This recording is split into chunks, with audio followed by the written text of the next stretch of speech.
សួស្តីបងប្អូនទាំងអស់គ្នាថ្ងៃនេះខ្ញុំនាំបងប្អូនទាំងអស់គ្នាមកមើលពីការបង្កាត់ត្រីក្រុមរបស់ខ្ញុំទាំងអស់គ្នាអញ្ចឹងមុនពេលដែលខ្ញុំបង្កាត់ត្រីទាំងអស់ត្រីដែលខ្ញុំបង្កាត់គឺប្រកាសថាត្រីហ្នឹងមានសុខភាពល្អហើយនឹងយើងបានបំពន់វានៅក្នុងរយៈពេលមួយដែលគ្រប់គ្រាន់ជាពិសេសត្រីមេខ្ញុំមុននឹងបង្កាត់ខ្ញុំតែងតែបំពន់វាយ៉ាងតិចណាស់រយៈពេល7ថ្ងៃមុននឹងបង្កាត់អញ្ចឹងចំពោះត្រីខ្ញុំនេះបាវាគឺជាប្រភេទត្រីខាំដែលមានពណ៌ប្រផេះលីក្រហម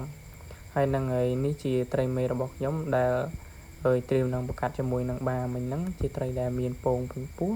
និងមានសុខភាពល្អដូចគ្នាអញ្ចឹងត្រីញីនេះខ្ញុំយកមកបង្កាត់គឺដោយសារតែឃើញថាសម្បុករបស់វាហ្នឹងមានត្រីដែលខាំល្អច្រើនហើយឃើញថាឈ្នះច្រើនអញ្ចឹងខ្ញុំក៏យកវាមកបង្កាត់ជាមួយនឹងបាដែលខ្ញុំត្រៀមនឹងបង្កាត់មិញទៅហើយបាដែលខ្ញុំយកមកកាត់មិញហ្នឹងក៏ជាត្រីដែលមានប្រវត្តិឈ្នះហើយផងដែរអញ្ចឹងមុនពេលដែលខ្ញុំបង្កាត់ត្រីហ្នឹងខ្ញុំតែងតែដាក់ឲ្យវាអួតគ្នាមួយថ្ងៃ2ទៅ3ដងដើម្បីឲ្យវាស្គាល់គ្នាហើយនឹងពេលបង្កាត់ក៏ខ្ញុំដាក់ខាំងវាឲ្យវាឃើញមុខគ្នាមួយរយៈពេលហើយទើបខ្ញុំដករនាំងនឹងចេញដែរហើយនេះជាត្រីដែលខ្ញុំពេលដាក់ឲ្យវានៅចិត្តគ្នាបងប្អូនអាចកលេចទៅមើលត្រីទាំងពីរនឹងបានសុទ្ធតែជាត្រីដែលមានសុខភាពល្អហើយនឹងខ្ញុំបានបំពន់ចំណីគ្រប់គ្រាន់ចំពោះត្រីមេគឺជាត្រីដែលមានពងពេញពោះ